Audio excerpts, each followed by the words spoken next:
Hello. Yan. Wala pala akong tono sa pasensya naman po. So magandang hapon po sa ating lahat at palugod na pagbati mula sa Future Earth Philippines. Muli niyo kaming samahan sa isa't kalahating oras ng palitan ng kaalaman at tiyak na kapupulutan ng aral at karunungan. So sa hapon pong ito, ang ating pong panauhin ay isang rehistradong agriculturist at kasalukuyang puno ng lupon ng mga tagapamahala ng Philippine Association of Agriculturists Incorporated or PAA. So nakapagtapos po ang ating panauhin ng kursong Agribusiness sa UP Los Baños, master's degree naman po sa Australian National University at PhD sa Agricultural Economics sa University of Minnesota. So malawak po ang kanyang kaalaman at karanasan sa akademiya bilang dating Vice Chancellor at full professor sa UPLB. Bukod sa pagiging visiting professor sa Research Institute for Humanity and Nature or RIN sa Japan, naglingkod din po siya bilang consultant ng mga technical na proyekto ng pamahalaan gaya ng NAFMIP ng Department of Agriculture at naging Municipal Administrator ng Los Baños mula taong 2022 hanggang 2025. So sa kasalukuyan, siya ang officer in charge president ng University of Cabuyao at nagsisilbing tagapagpayo sa City Cooperative and Livelihood Development Office ng nasabing lungsod. Kasabay nito, kabilang din siya sa mga lupon ng Cabuyao River Protection Advocate, PCAAE, at ASEAN Carbon Market Sustainability Council ng Pilipinas.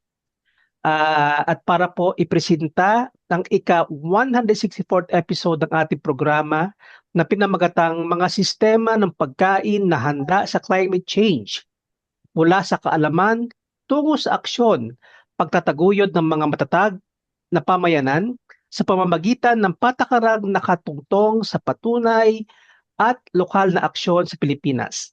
So let's all welcome, salubungin po natin ang isang masibagong palakpakan, si Dr. Roberto F. Rodola Jr. Sir, welcome po sa Future Earth Philippines. Maraming salamat sa inyo. I-share ko na to. O sige po sir, pakishare na po. Thank you.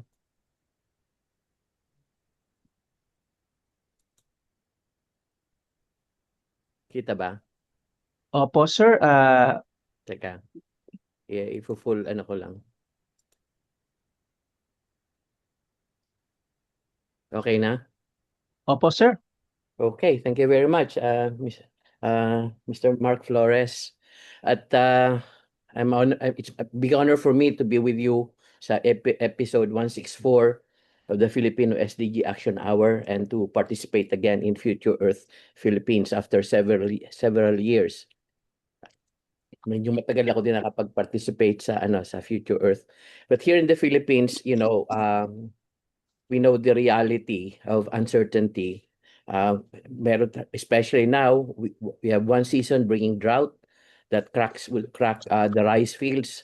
The next would bring floods and typhoons that damage farms and fishing grounds. And then also it would disrupt roads at mga markets and push prices up while incomes become less stable.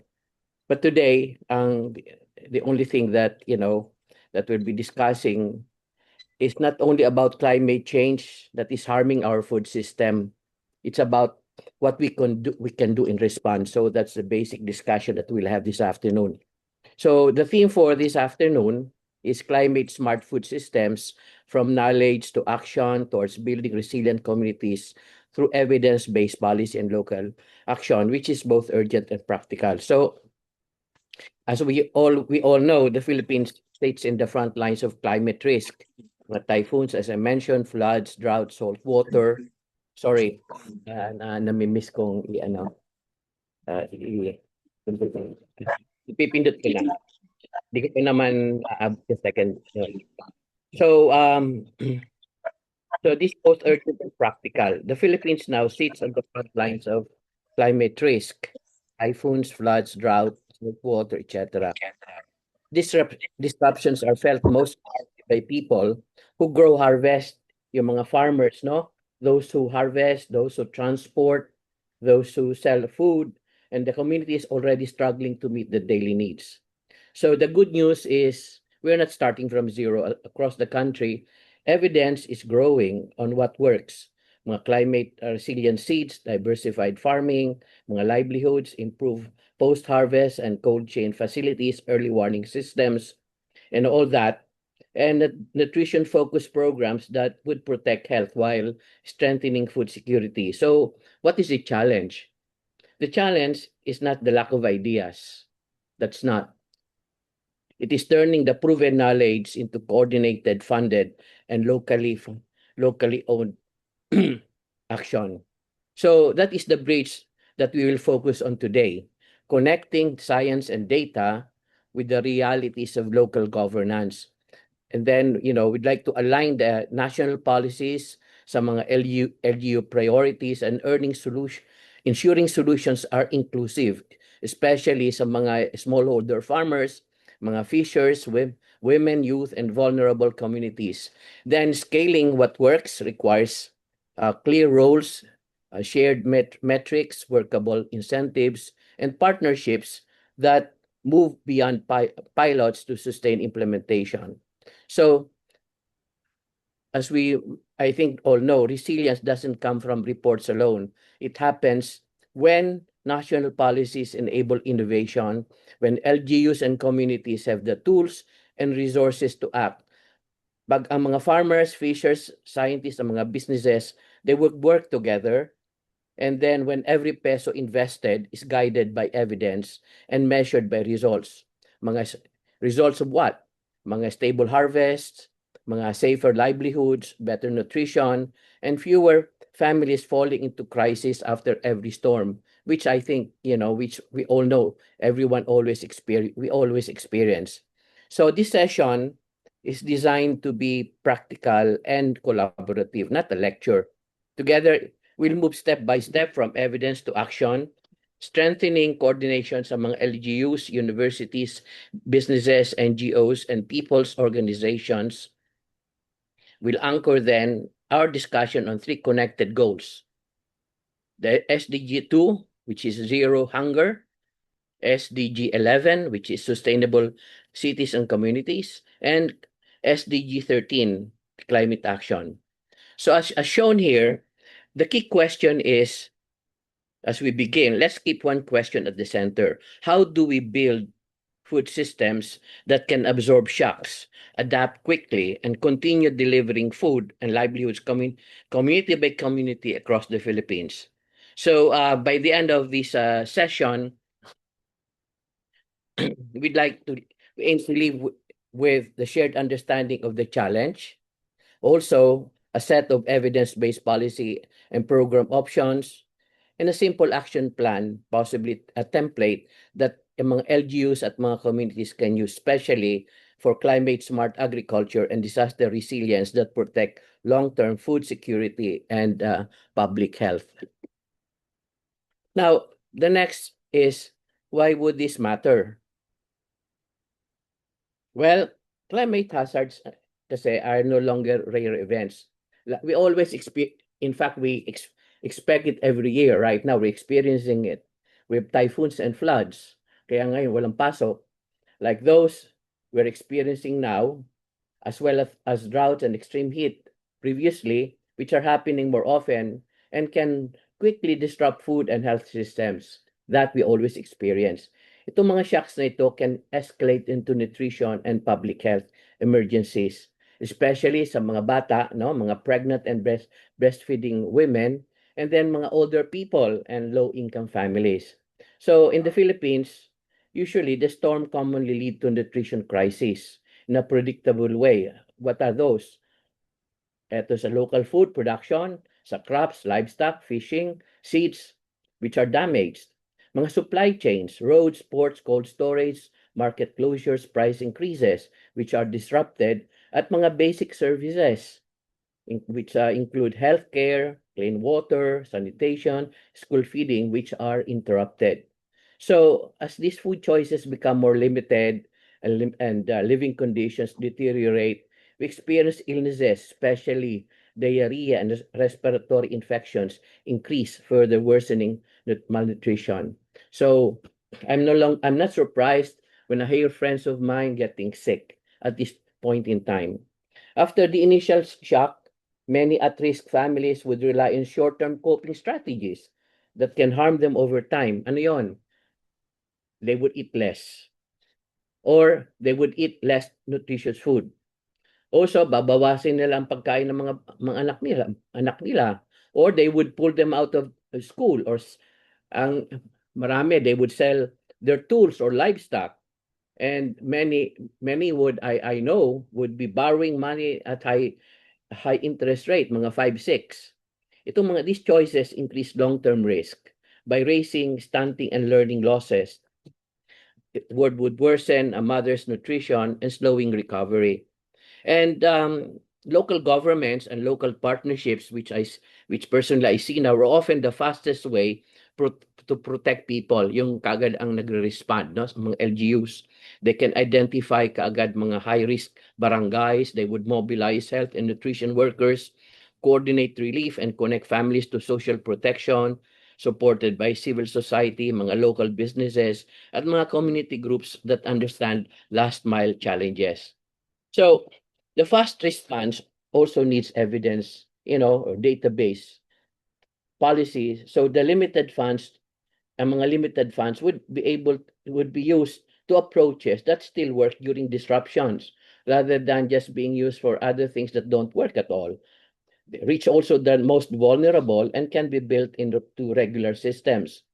Also, the good evidence or information help expand solutions, gaya ng mga early warning and trigger systems, mga shock responsive social protection, mga plans to keep school feeding running, mga more resilient supply chains, and strong nutrition monitoring, so that nutrition protection becomes local evidence driven, not just one-time relief. So let's talk about the session outcomes and how we'll work. Here, the plan for today's session would be: 1, we will discuss the key challenges to address. Second, the evidence, data, information that can be used to identify possible interventions across policy, programs, and investments. Next, also determine how to work together, who will do what resources are needed, and how we will coordinate. And then, of course, napindot. Sorry, ano ba yan?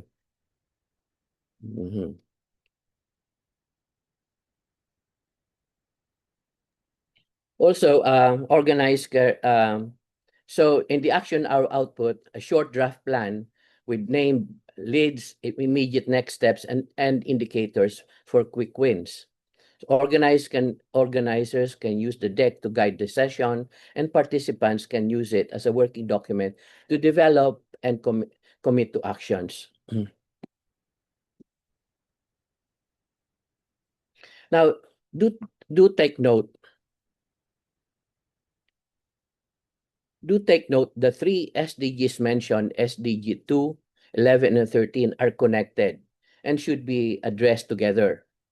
Climate action, that is not only about lowering emissions, but also about helping people cope with climate risks. So when the floods, the drought, or the storms happen, they can reduce food supply and block access to food, leading to hunger and malnutrition, which of course every one of us is aware. Now, strong, sustainable communities with good roads, drainage, safe housing, working markets, and easy-to-reach health services, they help keep food available and protect people during and after disasters. The key idea is, as heard earlier on, is resilience. Yung being able to prepare for shocks, withstand them, adjust afterward, and improve so families aren't pushed into hunger or illness every time a hazard occurs. Now, this, as you see, the evidence or based on data to action means we don't stop at research findings. What we do is we translate evidence into practical options. We test whether they work in local context and then implement them, tracking the results and adjusting as we learn. Now, agriculture economics, which is my field, helps us actually design programs that people will actually adapt by analyzing incentives, adoption barriers, cost effectiveness, and targeting. The research on sustainable farming identifies which practices are most effective. Yung climate adaptation work would help us reduce risk when the future is uncertain. Today's session is about combining this so yung mga local programs that we have would succeed in real world conditions. So, before choosing interventions, we first define the problem clearly. What is the main constraint? Is it drought, flooding, pest outbreaks, poor market access, high post-harvest losses, weak cold chain systems, or low adoption of improved practices? So next, what we do is we identify who is the most affected. Would they be the tenant farmers, the fishers, informal settlers, indigenous communities, pregnant women and young children, and low-income urban households? Or finally, we determine where the system is breaking down. Is it in production, storage, transport, markets, nutrition services, or social protection? The best solutions focus on the real bottleneck. Ano ba talaga ang cause of real problem? Now, let us discuss futures thinking. It is a practical approach. It's actually a practical approach to planning when you can't rely on the world behaving as it has in the recent past. Rather than organizing a program for one most likely forecast of what we think could happen, we would explore several plausible futures and design the program to stay effective and avoid catastrophic failure as conditions shift. Baka mamaya we're thinking this would happen and it doesn't happen. So what we should be doing is looking what could possibly the different scenarios in the future. The first action to be taken is build a small set of plausible futures, not predictions. You start by identifying a few major uncertainties that could strongly affect outcomes, like, for example, mga climate hazards, water availability, prices, migration, conflict, governance capacity. Then, what we do is combine them into two or three clear scenarios that are plausible and decision relevant. For example, one would be like more frequent extreme rainfall and typhoons that would lead to infrastructure damage, crop losses, displacement, disease risk. Or we would be looking at longer dry seasons and water stress that would lead to reduced yields, a higher competition for water, livestock losses, energy constraints. Or it could be economic volatility with high food prices that would reduce purchasing power at yung mga market, lead to market instability, or also increased malnutrition and political pressure. So the goal isn't to cover everything, it's to model different kinds of stress on the system so we can see where the plan is fragile. The second is evaluate the plan programs against each scenario. Now, given those conditions, we apply the proposed interventions and ask a set of structured questions for each scenario. For example, what assumptions stop being true? Like, for example, roads are passable or inputs are available, etc. And then what fails first? Identify the earliest weak link, like the supply chain, the staffing, last mile delivery, infrastructure, or the financing, community uptake, or governance. What are then the consequences of failure? No, like, for example, asset loss, indebtedness, conflict, or irreversible ecological damage. And then what adaptations are needed? We have to design the changes, trigger-based scaling, redundancy, and alternative delivery channels. This turns resilience from a slogan into an engineering style check. Where are the single points of failure and how do we reduce them? The third is identifying the no regrets action. These are actions that make sense either way, that work in all futures. After stress testing, separate actions into no regrets action. For example, mga beneficial that are beneficial under all scenarios because they reduce the baseline vulnerability or improve system capacity. Or we look at the robustness measures and the options and triggers, measures that you don't fully deploy now but prepare to scale quickly when indicators cross thresholds. The fourth, and the examples of the common no regrets priorities would be like diversified livelihoods and income smoothing, which reduce dependence on one climate-sensitive crop or one volatile income source, increase recovery speed after shocks. Another would be the improved water management, like storage, demand management, watershed protection, leak reduction, drought-tolerant practice, etc. Another would be risk financing, mga contingency funds, mga parametric insurance, mga scalable safety nets. So response doesn't rely on slow, ad hoc appeals, and households don't resort to harmful coping, like selling assets, or getting kids from school, out of school.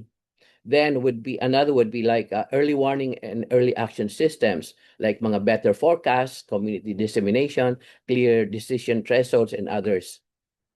The fourth, the future, would be build flexible pathways that can adapt. That is, make the program adaptive, not just strong.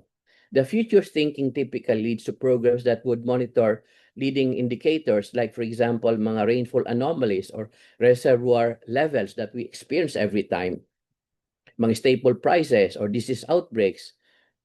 Then also, another would be looking at the decision rules, meaning that if X or this happens, what do we do? Another would be maintaining the flexibility in budgets and procurement, so we can pivot without renegotiating everything, and coordinating across sectors, because failures often cascade. Water affects health, food, energy, and livelihoods. And the fifth is monitoring signals to adjust course. Now, why does this matter? Well, planning for one future tends to produce brittle programs, highly inefficient under one set of assumptions, but prone to failure when shocks or trends diverge.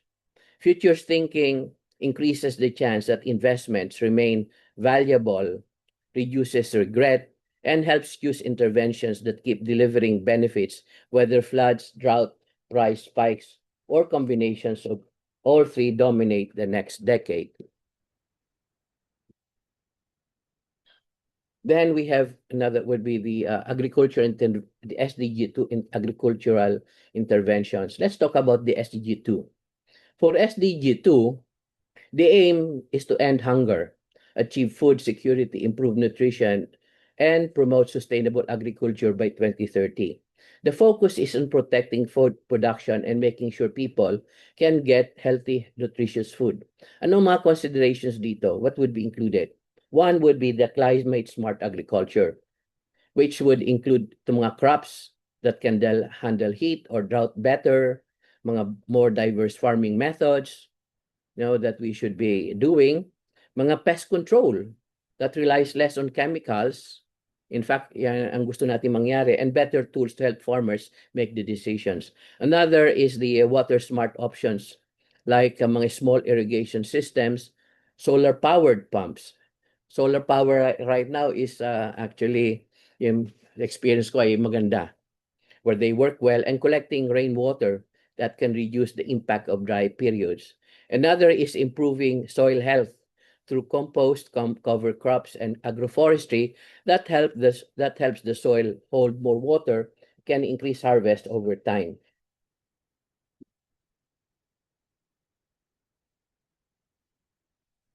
And we have the post-harvest and nutrition. Ito, we would try to reduce post-harvest losses, which is just as important. Simple, practical upgrades in drying, storage, and aggregation can prevent spoilage, increase the amount of food that reaches markets, and boost farmers' incomes. Yung mga nutrition-sensitive programs such as yung mga school meals, mga community kitchens, and local procurement can then link local production to healthier diets while creating steadier, more reliable demand for farmers. Now, let's talk about the menu of high-impact interventions. So, next is the for SDG 13. Ano yon? It calls for urgent, coordinated global action to combat climate change and its compounding impact that we always experience, as I mentioned, even now. Now, there are four key intervention areas. What are these? Well, climate action should focus first on what? Helping people prepare and reduce damage before disasters strike. Rather than, what we experience every time is that when there's already, the flooding, that's when we start moving people out. Begin with climate risk and vulnerability assessments. So funding and support go first to the communities most at risk. Another is early warning systems, which should lead to automatic early action. So pag ang forecast would hit agreed thresholds, then it would trigger steps like, for example, distributing seeds, providing cash support, preparing evacuations, and then prepositioning food and medicine. We have another, which is the risk financing mechanisms, because reliable funding aftershocks are also essential. Like we have options like crop insurance, mga parametric insurance, ito yung mga payouts when a set triggers reached, and local government contingency funds can help families recover without selling assets or skipping meals, which are often experienced by low-income families. And the fourth intervention is ecosystem-based intervention. This is ito, yung mga nature-based solutions ito, which can also reduce risk, such as mga restoring mga mangroves, fixing watersheds and stabilizing slopes to limit flooding and then protect livelihoods. And clean energy can add extra benefits too, like solar-powered irrigation and more efficient transport that lower costs and emissions. Now, let's talk about SDG 11, which aims to make cities and human settlements inclusive, safe, resilient, and sustainable by 2030. So SDG 11 actions can both safeguard people and keep the local economy functioning. First is land use zoning. Risk-informed land use helps prevent recurring damage by avoiding putting homes and critical services in high-risk areas whenever possible. There's often something that we experience here I'm sure in places even like Los Baños. Problem is there's so many people living along these high-risk areas, and it can be dangerous actually. Second is safe infrastructure, which isn't only about large projects.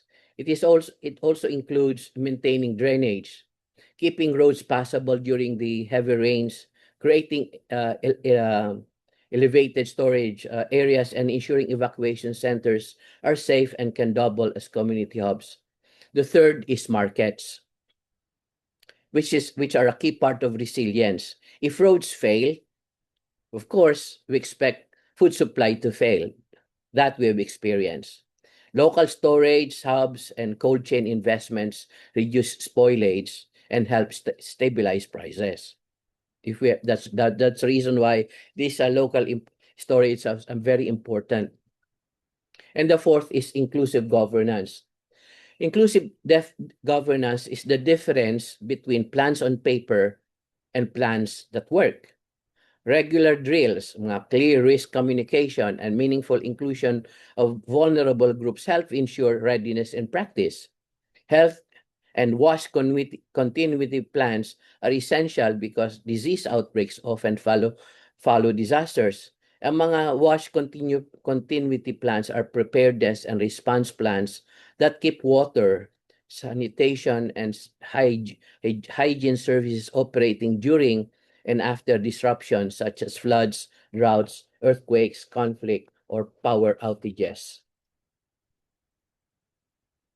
Now, the question after all this is who does what? Who would be doing this?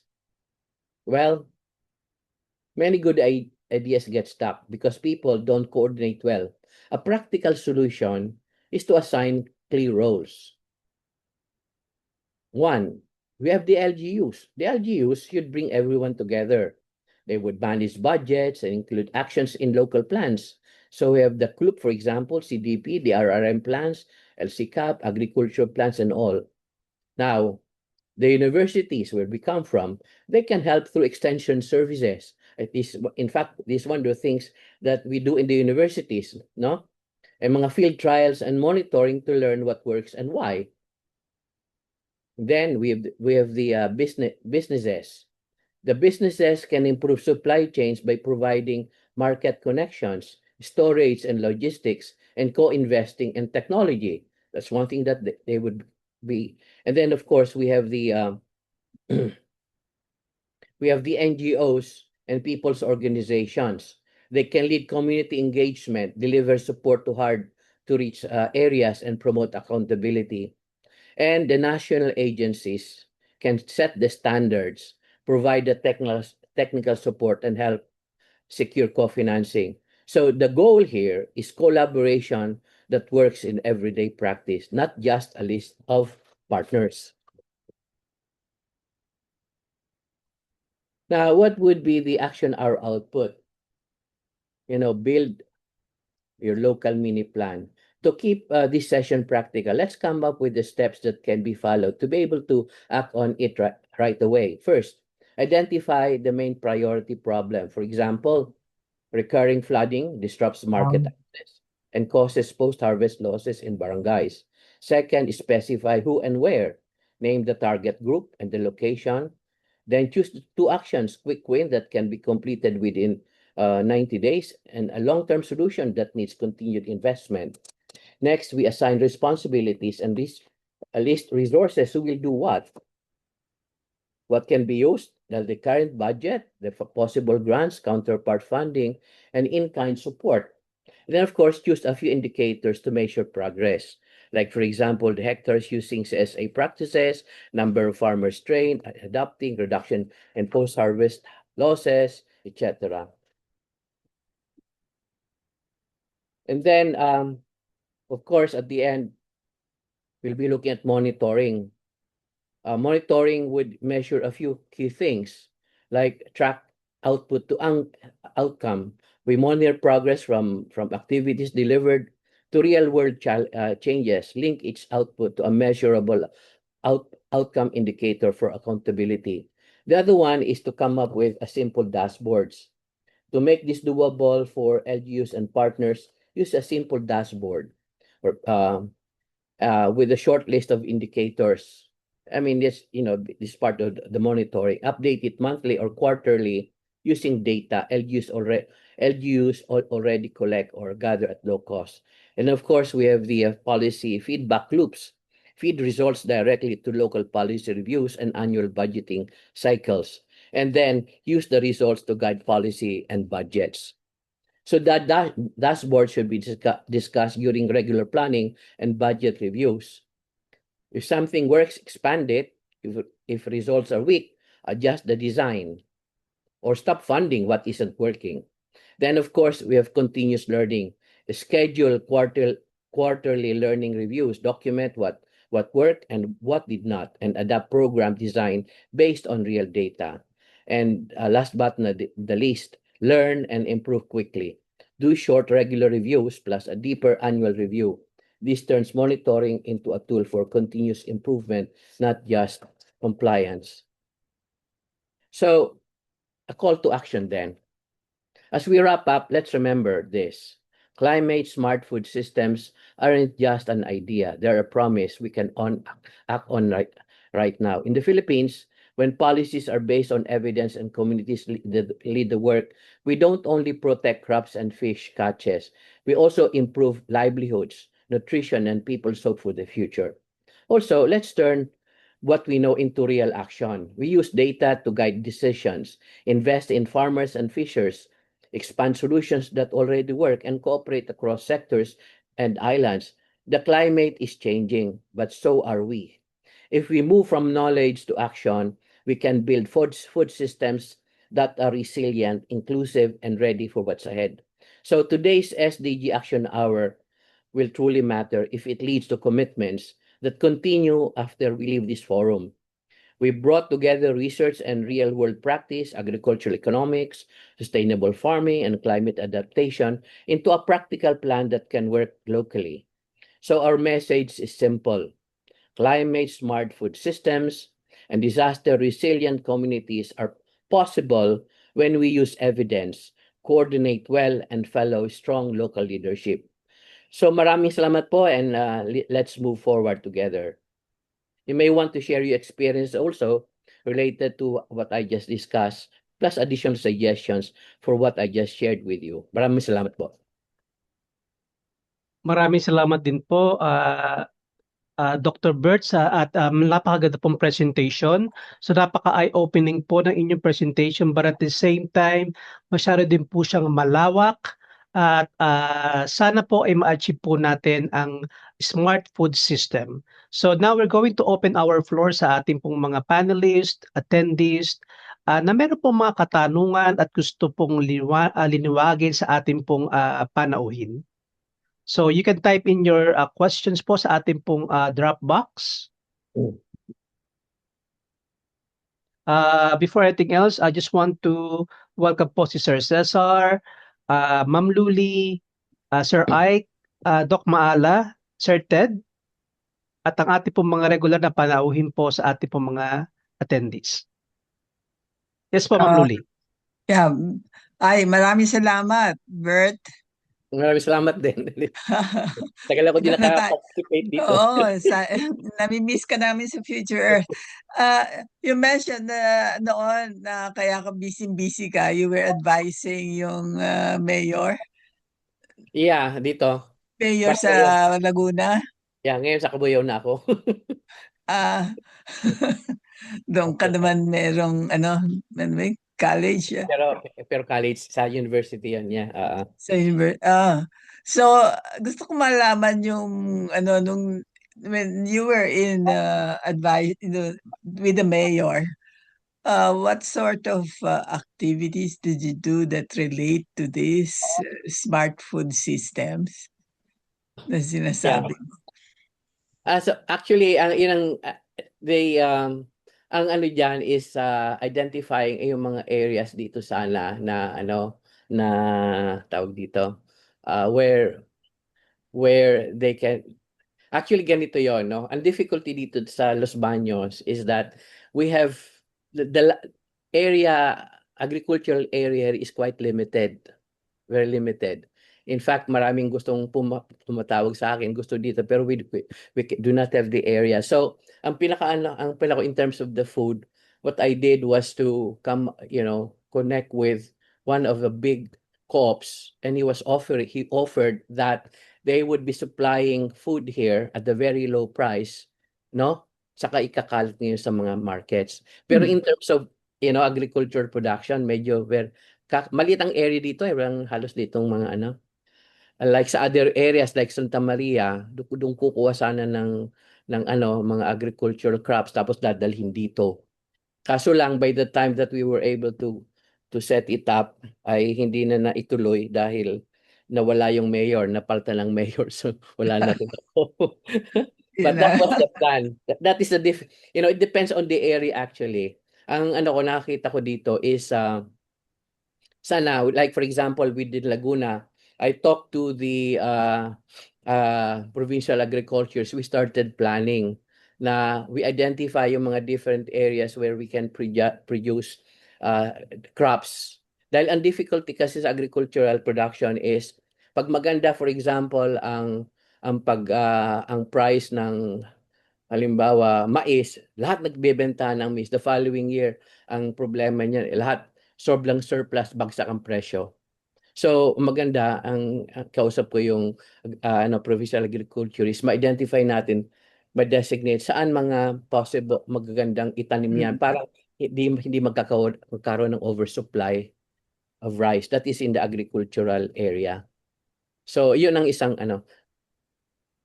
Sir, maitawid ko lang po yung maidugtong ko lang po yung sa question po ni Ma'am Luli.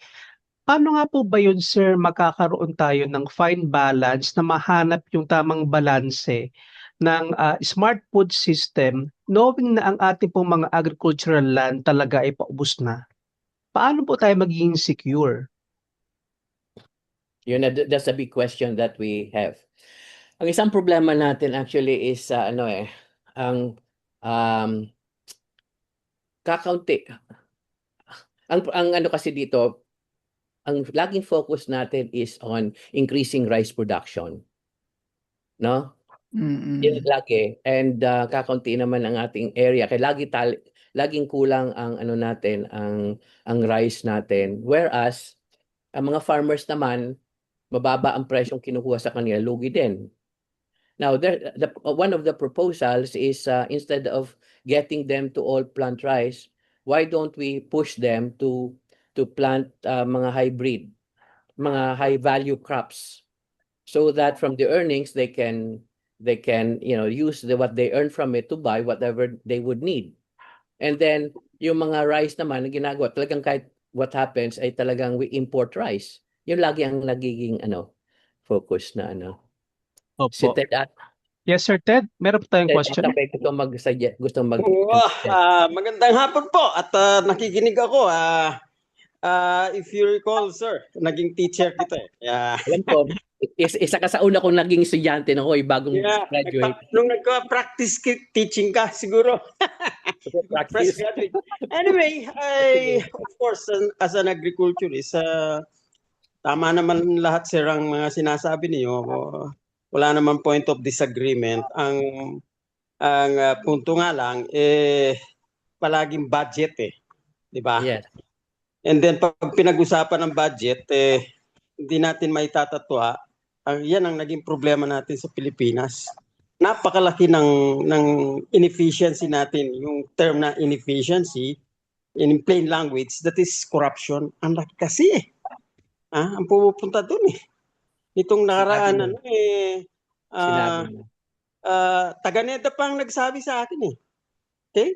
40% ang kinukuha ng mga yan ang paano tayo magiging climate smart dun sa mga sinasabi natin. We are being outsmarted by our leaders. Sinasabi nyo kanina, local leaders. Ang inefficiency or corruption from the highest level to the lowest level hanggang sa barangay. So, I'm inclined to say yun ang number one, i-address natin eh. Okay? How do we significantly reduce corruption in the Philippines? Okay? Nabanggit niyo yung solar power irrigation. Pambira, 2 milyon ang kanilang yung 3 Kaya niya. Samantalang yung son in law ko nagkakabit 200,000 lang eh. totoo yun. Minultiply ng how much? 100 times. Pambira naman. Kaya sabi ko wag na tayong mag-solar pag ganyan. Kasi we are as if we are promoting corruption. Ito na naman ang malaking issue natin, yung Paxilica. Okay? Hindi nila, yung paper ko na publish, pinapa-involve namin ng Senate kasi yung Congress hawak niya. Pero yung Senate, maraming doon eh. Ang nagpasimula ng investigation si Amy, kapatid din niya mismo eh. Okay? So anyway, yung very interesting seminar mo kasi ang point naman, hindi tayo nawawalan ng idea or thoughts on how to address problems. Okay? Doon nagsisimula sana eh. Palagi ang criticism sa ating mga Pilipino, napakahina daw natin sa implementation. Okay? Magaling tayo sa conceptualization. Kagaya ng sinasabi nyo, yung capitalization, yung cooperative. Tayong nagsimula ng Pacoma eh. Okay? Sa Pilipinas eh. Ang naka-implement na maganda, South Korea at saka Malaysia. So, yung mga ganon Saka Sir Ted, idagdag ko lang din, yung pong R&D, Research and Development, sa atin po sa Pilipinas, punong-puno po tayo ng research, pero kulang po tayo sa development. Totoo. Unlike po Ah, sir ng China Mawalang na galang talagang na, kapag Mark, hindi kasi nila naintindihan yung research eh. Ang expenses natin sa research is only 0.3% of our GDP. Ha? Singapore is already 3.5. The highest is Israel, which is about 5.7 yung GERD nila. Kasi akala nila pag ano ka naka-discover ka ng maliit na technology, uusad na yun. Hindi eh. sir Process hindi. yun eh. Ha? Sir, kulang na kulang po tayo sa Research development. extension dapat Puro pinokontrol research. nila. Okay? At saka malaking kawalan dito, kailangan wala tayong GERD, mahina tayo. Hanggang sa equipment, sa retooling, kailangan kasama yun eh. Hindi pwedeng mano-mano. Sabihin natin, you modernize agriculture. Modernizing agriculture is equipment and machine intensive. But where are the machines? Where are the equipment? Okay? Hindi eh, puro imported eh. Okay? So, yung mga ganon, kailangan yung mga basic tools, mga basic requirement, isasama natin. Ikaw nga eh, umalis ka sa UPLB, anong treatment sa mga researchers natin? Ginagawang pulubi. Isang taon hindi ka pinasahod, yung ganun ba Tama nakakahawak? sir. Kaya nga ngayon, of course, I recognize also that si Sir, siyang ano doon sa agriculturist sa mga presidente. Pero ang problema natin ngayon, pati mga agriculturist natin nag-abroad na, umaalis na eh. Totoo. Kasi nga, wala tayong item na may bigay sa kanila eh. Kawawa eh. Mga agencies natin like PCA, at saka SRA, alam mo sir, wala silang scientist rank na staff ngayon. Nagkaroon ng problema sa red stripe subscale insect. Hindi nila ma-address kasi nga wala silang scientist. Okay? Ganun din ang PCA. Okay? So, tayo rin dito sa UPLB, kailan lang tayo at least ang UPLB mabilis kasi nga dito, sentro ito, maraming nag-aaral. Pero makita ninyo ngayon yung mga senior staff natin naka-retired na lahat eh. Okay? Yung middle level na lang ngayon, mga MS, pero it will take a while bago sila makaano din sa industry level eh. So, malaki yung ating problema sa bansa. Okay? Yung iniwan na problema ni Marcos Sr. noon, ang tawag ko dito for martial law impact. Kasi nga nung mag-iwan siya ng malaking utang, okay, ang tagal bago tayo nakabawi. Yun na naman ang malaking problema na iiwanan ni BBM. 19.06 trillion na ang ating utang. 65% debt to GDP ratio. Samantalang ang workable daw below 60. Yung mga ganon, as economists, alam na alam niya na yan. So, yun po ang ating dapat pang sugan ngayon. Kaya nga si Dr. Freneo, paano daw tayo dito sa ganitong napakalaki? When more than 30% of our budget are used to pay our indebtedness. So paano mapoponduhan yung magaganda sinabi ni mo, sir, kung ganyan yan? Nauubos ang pera natin dahil sa corruption. Nag-devalue ang peso, nagkaroon ng peso devaluation kasi malakas ang dollar requirement natin pambayad sa ating utang. Yung pinagyayabang nilang UMIC na backfire kasi mataas ang interest rate, tumaas ang interest rate. Samantalang, ang ating pagiging UMIC ay dala ng mga OFW. Alisin mo raw yung remittance ng OFW, we are still a poor country, hindi tayo UMIC country, upper middle income country. Alam din niya ni Sir eh. Okay? Sige po, lang po. I have another meeting. Ed, everyone knows that. Though yung aking discussion, I did not focus on it. Pero what you're saying, totoo. There's a major constraint saan na what we're experiencing. In fact, one time may kausap ko isang Filipino-Chinese. Ang kanya ay nag-i-import siya ng mga fertilizer, pesticide. Kasi sabi ko, ay binabaan ngayon ang mga taxes pagpasok. Ang problema, sabi niya, okay, ang problema, pag lumabas, ang laki daw yung mga kinukuha sa kanya. Kaya mataas din ang price ng tumataas din ang price. Though sinabi ng government, sinabi na i-reduce daw ang mga taxes, mga import taxes and all for agriculture. Binaba. Pero Pagpasok dito, ang dami mga lagay-lagay. So, ganun din. I mean, yung sinasabi mo, that's true. Everyone knows that. Though hindi ko inaddress yon kasi ang aking inaddress lang ay what should be done. But yung mga constraints natin, that's the most difficult part actually to address. Right now, yun Tama ang po, major sir. discussion ngayon panay corruption no? Lahat Oo nga ngayon. po eh. Kaya sinimulan ko naman tama naman lahat yung sinabi nyo, pero yung implementation, yun ang Yes, malaking problema. Kasi saan mo kukunin yung pondo? Okay? I fully agree. Totoo yan. Everyone knows that. And then, yun na nga, wala si Mr. Maala yata. Yung paglaki rin ng population natin, hindi natin na-counter eh. Ang Thailand, noong 1960s, pareho lang, mataas population natin, mga 30 million. Sila ngayon, 70 million. Tayo, 120 million na. Kaya yung land use,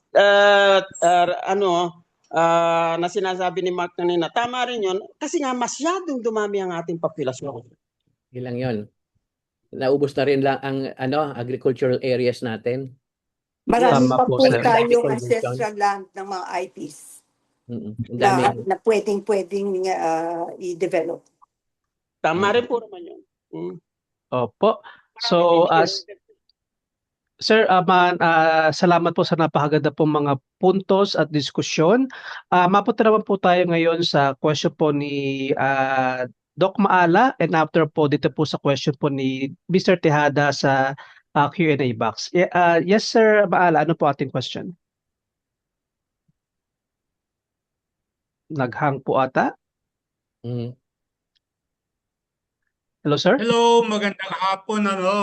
Gusto ko yung sinabi ng huling nag-comment about the impact of population. Sana ma-address na itong problema ito. Squarely, huwag matakot. Kailangan takot tayo sa mga pari na pag sabihin natin na population control, magagalit ang mga yon. Di ba? Kaya dapat may lakas loob tayo na i-confront itong problemang uncontrolled population growth, which is impacting very much on the success of our food security programs. Now, my question is sa speaker, hi sir, Hi. retired professor ako dito sa VetMed, UPLB, Professor Emeritus. Nauna ka So, sa akin. Sa Dr. Mahal, ano na ba yung status ng food security sa ating bansa? Hi. Food security. Actually, I don't think we're food secure. Kasi every time, I don't know, anong basis what is food security anyway? No? Anong basis? Kasi depends on, iba-iba kasi interpretation of what food security is Meron nag-i-interpret ng food security in terms of the amount of food production, yung food production natin, like rice, especially rice. Yung tingin, kulang tayo sa production of rice, hindi sufficient yung production natin kaya hindi tayo food secure. Ganon sinasabi. Pero on the other side of the coin, ang basis naman for food security is not so much the amount of food that we are able to produce ourselves that we can eat, but the amount of income that we have. Kasi if you look at other countries also, maraming countries naman kakunti naman napoproduce ng pagkain kasi maliliit ang mga areas nila. Like Singapore, for example. Taiwan, maliliit naman no? They're not able to produce that much amount of food for them, but they are able to earn a lot. So, nakakabili sila. No? Japan, ganun din.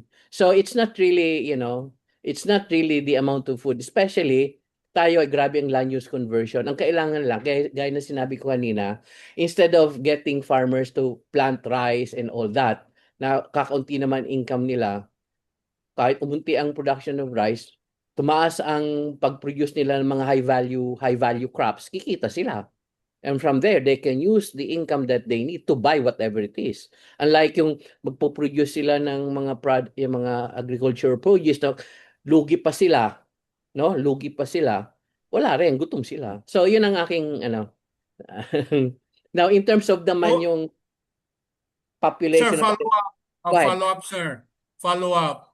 So, is it possible na maging food secure ang Philippines?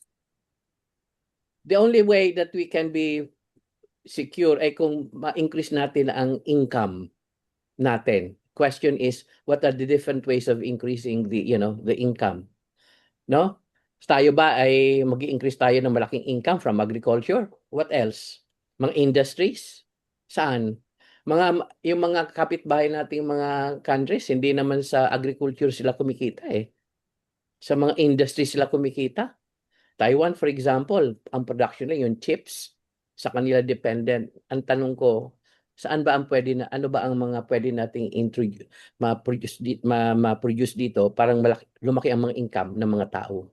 Yun ang aking nakikita. I don't know kung ano talaga ang pwedeng makakapag-increase talaga ng income dito. It's a big question that we're facing.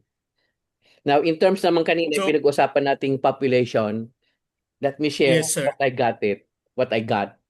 Ang nakita ko naman, nakarating sa akin, is yung mga ibang countries, napaka-dependent sa atin sa labor. Dependent sa Tama po. atin.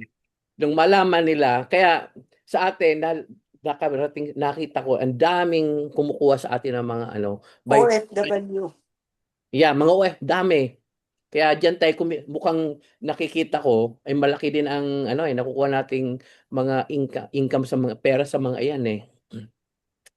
In fact, ang isang nakarating sa akin nung akala nila babagsak na yung population, medyo yung ibang countries medyo kinabahan sila kasi wala na silang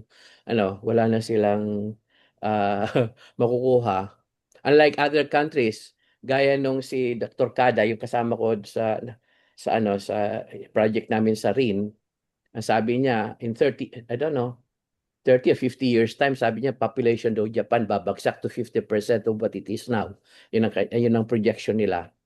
Tayo naman, tumataas talaga. Kaso lang, ang biro ko nga, ayun ang ating income from people production, hindi food production. So sir, ayun po ang ating pang-import tao. Tao.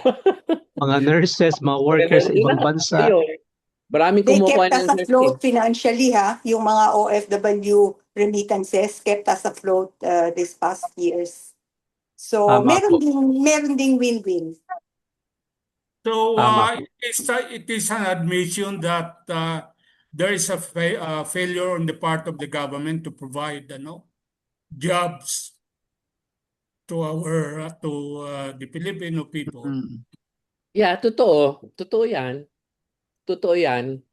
Kasi nga, I mean, right now, ang entertainment ngayon ay sa TV ay yung corruption, yung mga kasi ang dami, biro mo ilang trilyon ang nakukuha, biro mo kung Grabe, nagamit no? yung perang iyon. That's a major constraint. Mabuti nga in-erase na yung issue ngayon kasi alam na yan ng lahat from noon pa, ngayon lang yan na i-erase eh. I hope we can address that issue. Gaya ng sinasabi ni Ted, tama siya eh. I think we should be able to address it kasi yung gaya na binanggit ko kanina, that's on the assumption na wala yung mga problems na ganyan, no?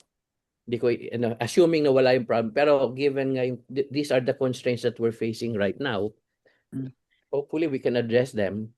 Mag-share din ako ng konti, Mang Bert. Do I call you Mang Bert? Kasi po, Whatever. natutuwa ako dun sa mga sinabi ninyo kasi most of the things that you said, we're already doing it. Yeah. Meron po kaming mga programa all over the Philippines. In fact, magbubukas kami, maglo-launch kami ng 7 barangays in Zamboanga on the 11th. Meron kami bubuksan sa Montalban. We're in Pililla. Yun hong lahat ng sinabi nyo. Pero marami pa rin akong natutuhan sa inyo. Wala pa kami nung solar. So baka maganda rin ikabit. At ang maganda po dun sa inumpisahan naming food share program a couple of years ago, ano yun, to answer for poverty issues, wala hong namamatay. Dahil may sustainability. Hindi lang ho kami nag-uumpisa lang kami ng magbigay ng bigas, kasi yan ang Filipino staple, pero meron hong pledge to work. So nagtatrabaho yung ibaba, yung mga beneficiaries namin. Tapos ho, sa ganda ng resulta ng mga programa, ay pumasok, inimbita po kami ng National Commission of Indigenous People na po, kung pwedeng dalhin nito sa kanilang mga IP areas. Kasi nga merong mga ancestral land na baka pwedeng i-develop. Meron po kaming livelihood na iba't iba kasi iba-iba naman ang pangangailangan at iba-ibang nakikita namin sa baba na livelihood na uusbong at or ile-level up. So hindi ho pare-pareho ang pasok ng enrichment projects sa bawat area. So yun po at meron po kaming crop development. Meron pong mga companies na kailangan ng raw material for what they do. And kung nakikipag-ayos po sa amin na kung pwedeng makipag-partner at dun sa areas namin na naroon, dahil organized na yung baba, papasok din sila. So yun po. Meron po kami sa Iligan City ngayon papasok development ng bamboo for export na ang ang presyo ng pole ngayon is na sinasabi nila ay 280 pesos per pole. Gagawing ano ito, hardwood for export. Ewan ko, pag ginugol po ninyo, makikita ninyo. Kaya lang gusto nila 500 hectares to start kasi maraming mga requirements, mga carbon basta may mga permits. So kailangan 500 even just to start. Dun ho sa area namin sa Iligan nakakuha kami ng meron silang 32,000 hectares. So pasok sila. Ngayon nakakuha na sila ng 1,000 hectares. Inaayos na po namin at meron pong maganda ang struktura ng hindi lang pagtatanim, pag-aalaga at sila na mismo ang bibili, meron na pong market to buy the poles. So can you imagine what kung anong gandang pasok niyan, hindi lang po sa beneficiaries yung mga IP natin doon sa tribal area ito kung hindi sa buong Pilipinas. So maganda po yung sinasabi niyong sige, tutok na lang tayo sa what we can do. Ako rin naman, hindi naman kami gobyerno, no? Hindi na, pero nakikita namin, pagka talagang sincero at maganda ang programa, aandar. Kung lahat po tayo makakontribute, miski pa konti-konti, malaking tulong po sa ating kabayanan. Yun lang po. Given that, maganda yun by the way, if you would like, kasi yung Philippine Association of Agriculturists, may mga regional chapters yan all over the country. Ang sinabi ko sa kanila, ang isa sa mga CSR is to provide support sa mga LGUs and all. Ngayon, Yes. pagkakailanganin nyo, just contact us and then we'll, inform kung saan mang area yon to provide support. Kaya basically, para maging CSR nila. Napaka-structured na po ng aming way to go, no? Kasi ang Okay. DSWD is with us, so we can go and we can bring the program anywhere in the Philippines. Merong mga Yeah. regional offices, sila yung nag-o-organize sa baba, sila yung nagko-connect sa LGU, at wala po namang LGU na humindi. So, tumatakbo nga namin ngayon mga 270 areas na all over the Philippines. So, maganda. Taga-UP rin ako. At meron ho akong kabisig USA na nagpapasok ng mga graduates ng UP na nandun for advocacy at pagdaloy ng donasyon para to sponsor programs here in the Philippines. Pati ho Google, pinasok na nila. So, ang ganda ho ng aming magandang nangyari. Si Lord ho yan. Marami rin akong napulot dun sa sinabi ninyo. Kung pwede tayong to work together, kayo, mas magandang kaalaman nyo. Ako naman, talagang working on the ground lang. May capacity ako for putting things together on the ground because of the many partnerships that we have. Baka we can collaborate. Yeah, sure. So, ano nyo lang, I can get in touch and then we'll try to work something out. Kasi especially yung mga members din, kung in different region, mga members namin, lahat ng licensed agriculturists, mga municipal agriculturists, provincial agriculturists, etc. Lahat yan ay Yes. members So we can, just tell us. Kasi gusto ko sana ang mga Ah, yan makatulong sa ano. mm. Ang MAP, Management Association of the Philippines, is with us. Meron pong committee yan on agriculture and crop development, food sustainability. I am one of the officers. I sit in DepDev and alam nyo, yung networking is very, very important eh. Sinabi na Chicken. ninyo yan. Tama Yung po. networking is a way for success. Mahirap Gusto po ko sana, magtrabaho ng mag-isa ka lang. Hindi ba? gusto ko, So gusto ko sanang maganda yung ma-campaign. sinabi ninyong yun. Gusto ko Yes, Sir ma-campaign Bert. sana. Yeah, go ahead. Meron po atang gusto sabihin si Oo. Dennis Cruz. Yeah. Gusto ko lang malaman kung pwede natin ding maimbita si Miss Vicky Wainike na mag-share dito sa SDG Action Hour. Vicky, ano? So, itong Akong nagsasalita Ay, nagsasalita, ngayon. okay. Vicky Winnicky. Winnicky, Vicky okay. Winike. Head So, po kung ako pwede ng ba kayo, head ako ng Kabisig ng Kalahi, an NGO that has been operating as a volunteer ako for the last 20, magtatatlong dekada na po. Kami po ang Um, nag-umpisa ng Ay, supplemental maganda. feeding for malnourished children na inadapt na po in-institutionalize na po ng gobyerno natin. Pero kami po ang nag-conceptualize ng programa na yon way during Dinky Soliman's time pa. At pati po ang DepEd, yung school-based feeding program, kami po ang nag-start niyan with National Competitiveness Council. So, maganda Ma'am po, Vicky, in please relation po to that, pwede po kayang mahingi ang inyong email address para po makapag-send po kami ng formal invitation para po Ganda. kayo'y imbitahan po namin sa aming programa. Pwede niyo pong i-type dito po sa ating pong chat box. Alam mo, cellphone lang ang ano ko hindi ko alam paano ko gagawin. Teka. Pwede ba sabihin ko na lang sa'yo? At Sige po. pwede? Opo, All small ha? Kabisig ng Kalahi, Kabisig ng Kalahi, ng tuloy-tuloy, Kalahi, .incorporated at buo po yung gmail.com. incorporated. .incorporated. Ewan bakit ang Incorporated haba eh.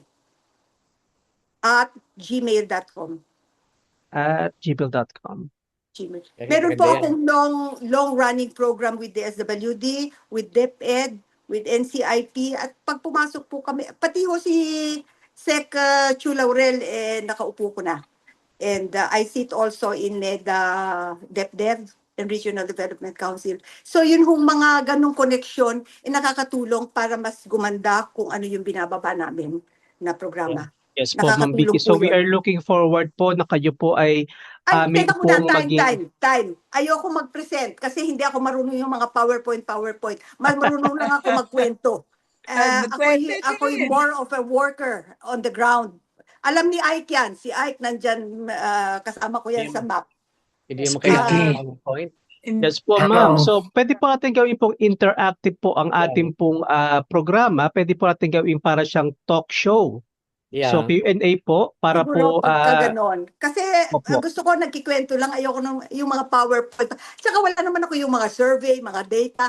Nagkikwento ko lang kung ano yung ginagawa namin at kung ano yung nakikita ko sa baba. Yes po, ma'am. We are looking forward po for that time. And i-expect po namin, Ma'am Vicky, na kayo po ay maging kasama po at kaparte po ng aming programa. So, Dami naman mapunta ako mo... natututuhan sa ating webinar. Yes, Natutuwa ma'am. ako Kita ko nga makinig. po, ma'am, linggo-linggo po kayo na andito at kayo po ay regular na po naming suki.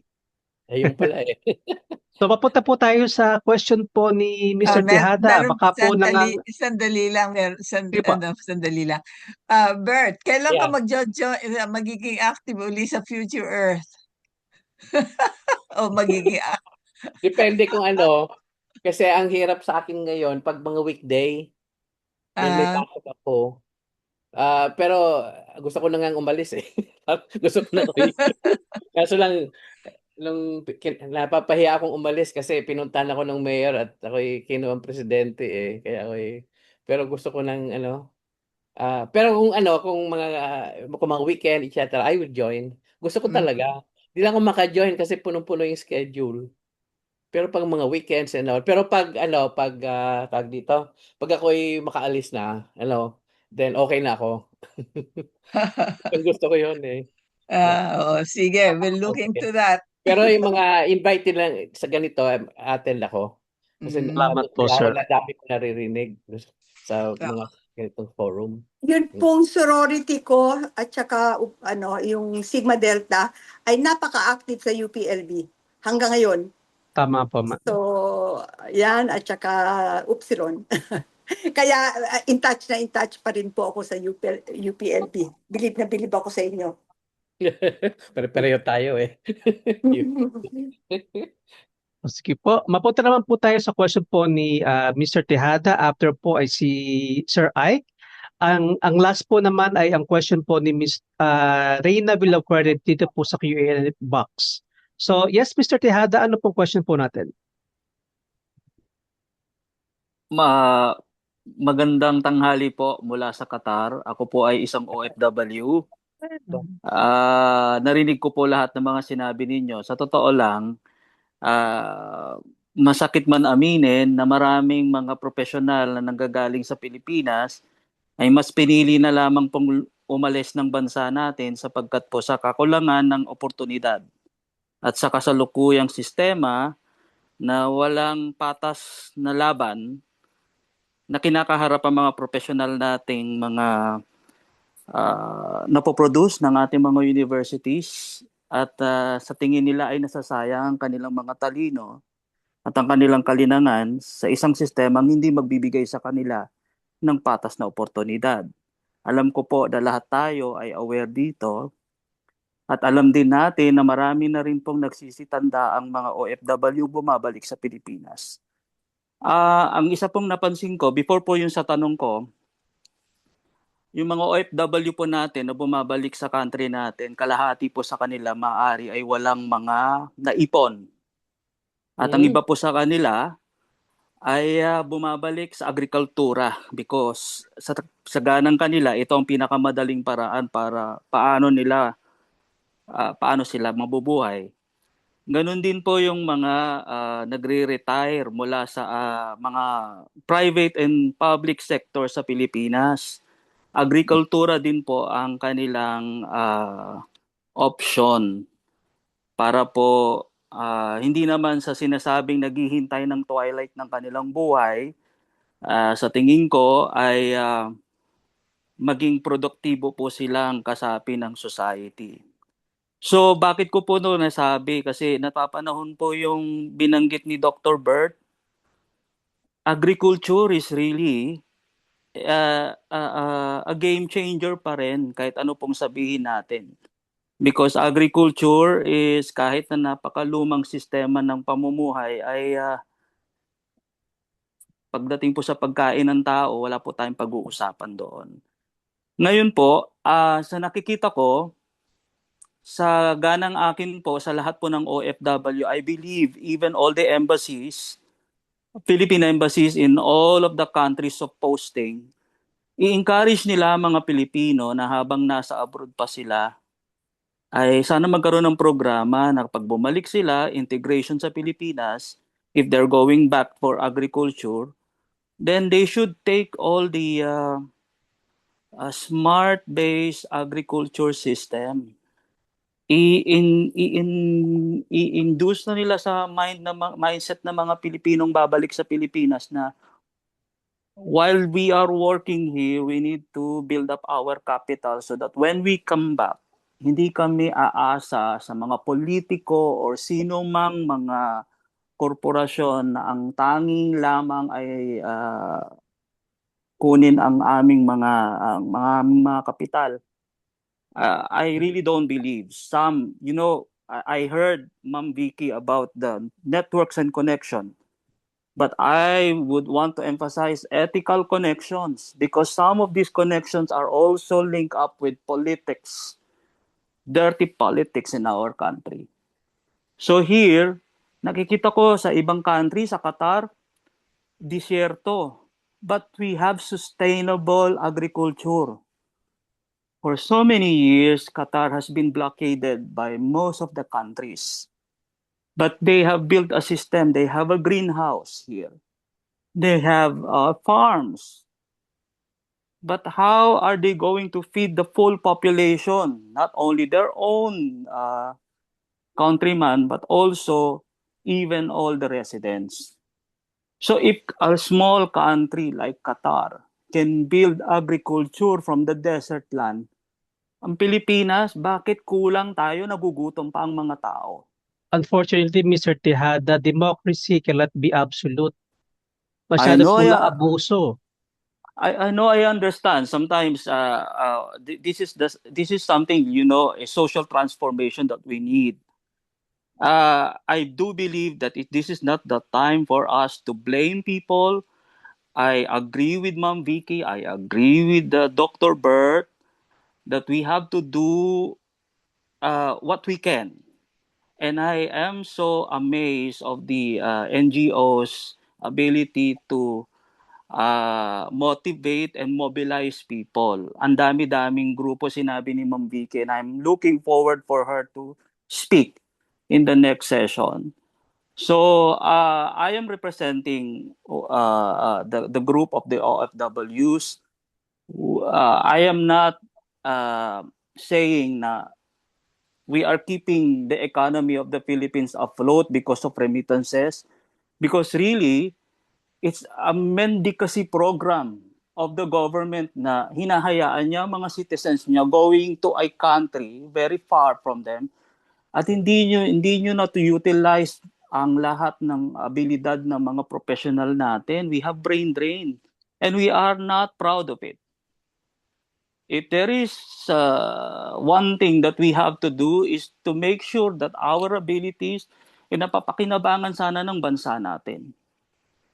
So, yung question ko, medyo ano na lang yon, pahapyawan ko na lang kasi nakikita ko yung mga solar farms ang laki-laking lupa ang kinukuha ng solar farm. Why can't we not make it win-win solution under those solar panels?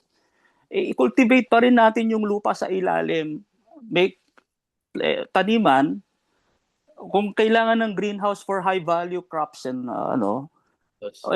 multidimensional. Kahit maliit, hindi naman tayo kailangan malaki ang lupa. I am comparing our country to other countries without natural resources. So yun po yung aking insights plus question, and I believe sana maramdaman din ninyo na kahit po nasa labas kami ng country natin, we care. We really care because one day we are going back to our country, and of course, ako, ang only options ko when I come back to the country, I go to agriculture. Not as a last resort, but that's the only thing I can do. So, Thank you. Sir Bert, sa palagay niyo po, posible ba na magkaroon po ng mga solar panel sa ibabaw tapos rice field sa ilalim? Hindi ibang crop siguro. Depende sa crops yan. Pwede naman. Baka safe, hindi rin. Pwede naman. I don't know, pwede siguro paano ko yan? Kung ano mga different crops that can be under. Parang greenhouse ang lalabas. No? Oo. Kasi meron naman pwede naman yun kasi gagawin greenhouse, parang bubong, solar. Tapos sa ilalim ay, pwede naman yun, magagamit yun. Sir, alam niyo kung ano ang nakita kong mas posible para po maging possible yon? Sir, kasi may nakita po ako mga ibang bansa. Sir, sa ibabaw po ng lake, nakalagay ang kanilang solar panel. It's floating. Dito naman sa atin, nag-test din dito sa Laguna Lake. Yes, sir? O meron.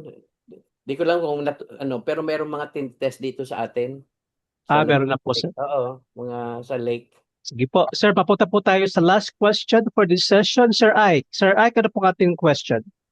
Thank you, Mark. Gusto ko yung sinabi ni Ma'am Vicky. Let's do what we can on our own.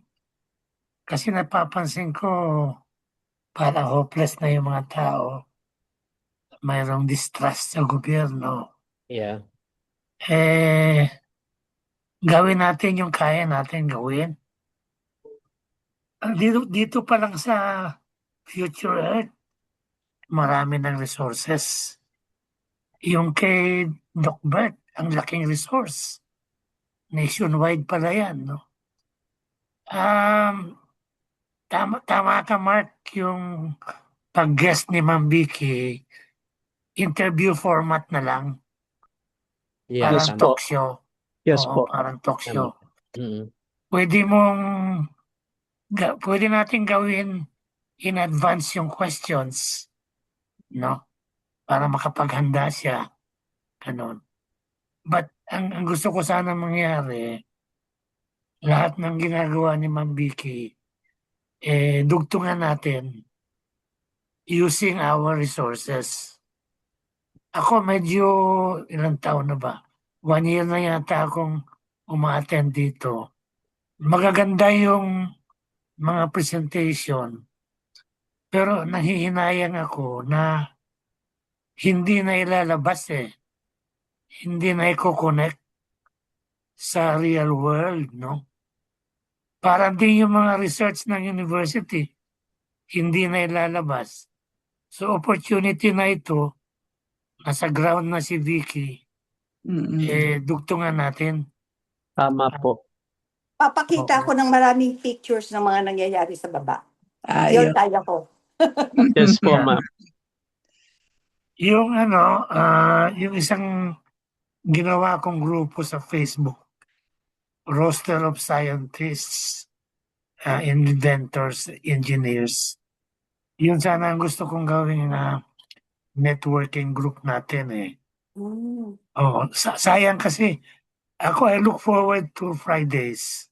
Really. Ito na yung highlight ng week ko Pero kahit masaya ako, Okay. malungkot ako na hindi nadidiligan. Oo nga. Buti na lang ito si Ma'am Vicky. Sige-sige lang I really admire what she's doing. Oo. So let's do that. Gawin nating tema o strategy. Dugtungan natin, tulungan natin yung nasa ground. Oo. I-identify natin sino yung mga nasa ground. Ako, ang contribution ko, pagsusulat. Kung Husay kailan ako niyan, magsulat. mag-share. Napakahusay magsulat ni Ay. Oo. Iyan lang naman ang kaya kong gawin. So, kaya nga ako nandito.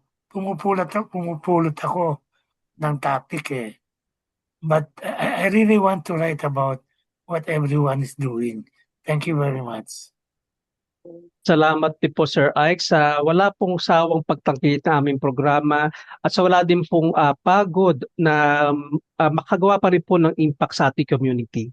So mga huling pabilin po o kaya pasabi po Doc Bert, Ma'am Luli bago po matapos ating programa. Yeah. Anyway, thank you very much, no? Again, sabi ko nga after so long, ngayon lang ako naka-join and I would like to join every time. Oo. Pero gusto ko yung narinig ko na baka pwede na based on what we pick up from here, we can come up with plans and then how to implement it. Oo. We can Sige. organize linkages and all. Parang sayang, ang gaganda kasi nung mga discussion na ito, dami ko napipick up din. Pero maganda nga sana, gaya ng sinuggest, ay we can come up with plans, no? What can we do para ma-implement natin? Yun ang ko, parang at least hindi lang usapan yung ginagawa. Kasi may mga linkages naman tayo no? Kanya-kanya tayo. We can put them all together kung may yun ang aking naisip. Tama po Sir Bert. So tamang-tama po yung sinabi niyo na plan into action. So action na po. Tapos na po tayo sa planning. Oo. Yes po Ma'am Luli. Tama. Hindi, may curious question lang ako na sa tansya mo as an economist, mas malaki ba ang minsan yung yung tulad ng pagdating dito ng goods, yung import na goods tapos tumataas ang presyo sa yung bang level ng corruption sa agriculture na nangyayari ay mas malaki pa sa DPWH? Hindi naman pero hindi ko matansya kung alin, no? Kasi hindi ko trillions ang pero sa agriculture malaki talaga ang din.